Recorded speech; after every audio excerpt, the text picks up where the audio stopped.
এই ডলি তোমার মনে পড়ছে না এখানে আসছি? আবার আমরা চলে এলাম ঠাকুরের সেই লীলাস্থল যেখানে ঠাকুর কল্পতরু হয়েছিলেন এবং আশীর্বাদ করে বলেছিলেন তোমাদের চৈতন্য হোক।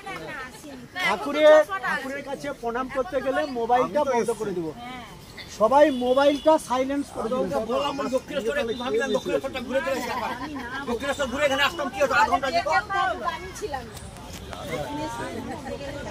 আমাদের নিবেদিতা চর্চা কেন্দ্রের পক্ষ থেকে সবাই চলে এসেছি।